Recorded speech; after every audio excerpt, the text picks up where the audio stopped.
Hello and welcome to Spinster's Library. I'm Claudia, and in October of 2018 I uploaded this video with the title How to Do Your Hair Like a Victorian Lady Author. On this channel I normally talk about books that I've read, books that I want to read, books that I'm reading, books that I'm not reading, you get the idea.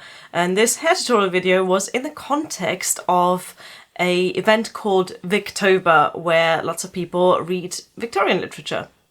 And I thought it would be a really fun thing, a little bit different, something a little bit out there, to do a hair tutorial based on Charlotte Bronte. And it all fits within this context of booktube, of, you know, people on YouTube talking about books. When I released the video, it didn't do too well in terms of views, but I was expecting that because, like I said, it's a little bit niche. It's not what most people sign up to my channel for, because most people don't sign up to my channel for hair tutorials. So it did okay, probably just under average, you know, not many people watched it. But then 5 months later, I noticed a sudden spike in views. I'm going to show you the graph here. Do you see, on a single day, it suddenly got the same number of views as it got on the day it was released. And this is 5 months later, on the 3rd of March. And to this day, I have no idea why that happened. I noticed it in my analytics and I went to investigate.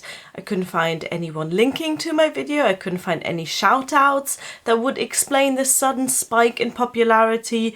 There wasn't a big craze for Victorian hair tutorials all of a sudden, so I have no idea where that spike came from. And all of a sudden, this video became my most watched video on my channel, and still is to this day, and it still gets views every single day. What's going on with that? So at the moment, at time of recording, this video has almost 5,000 views, which for me is a ridiculous amount, because on average my videos will get, you know, after a while maybe around 300 views. So that's a pretty big spike. And that is exactly what people mean when they talk about the YouTube algorithm as this mythological beast that no one can quite understand and no one can quite defeat. Because why would a hair tutorial video on a YouTube channel that's all about books suddenly blow up in this very minor way? I realise here that 5,000 views is nothing compared to videos that actually go viral.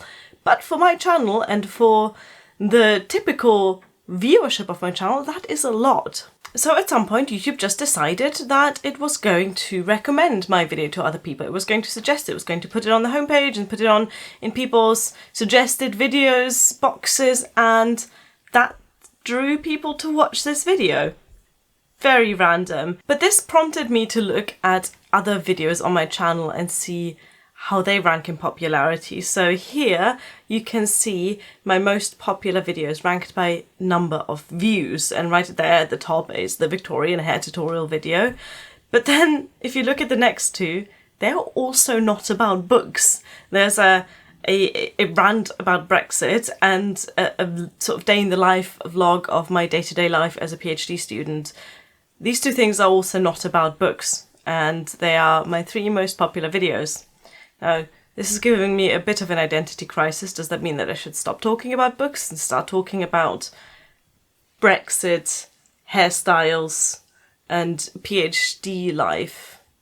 No, I don't really fancy doing that. The way that these videos have spiked in popularity is completely random, because similar videos that I consider better have not done as well. So for example, this year, after people asked me so much on the previous video, I did an updated day in the life of a PhD student video, and that didn't get nearly as many views.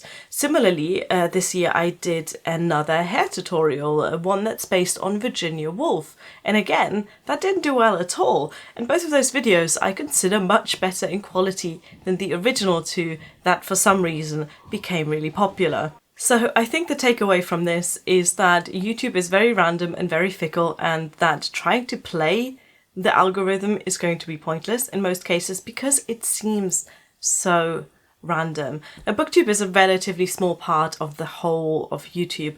Even what we consider the big booktubers are nowhere near as gigantic in terms of subscriber numbers and views as, for example, the big beauty YouTubers or the big productivity YouTubers or, you know, any other niche. So booktube is a very, very small part of this, but even within this very small world, there is a huge element of luck and of randomness.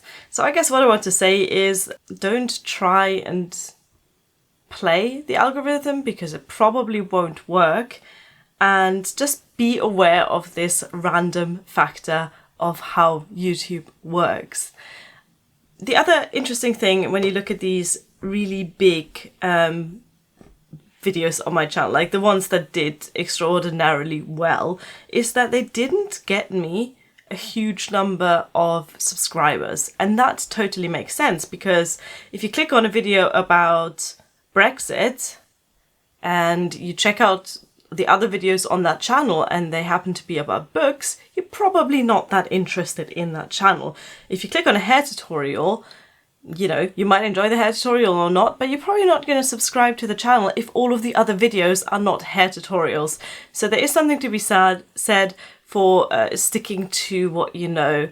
But I think I would get bored if I just talked about books in every single video. So I enjoy doing things that are other interests of mine, like hair, like politics, like my study life, and also like this very video in which I don't talk about books, but I talk about YouTube analytics.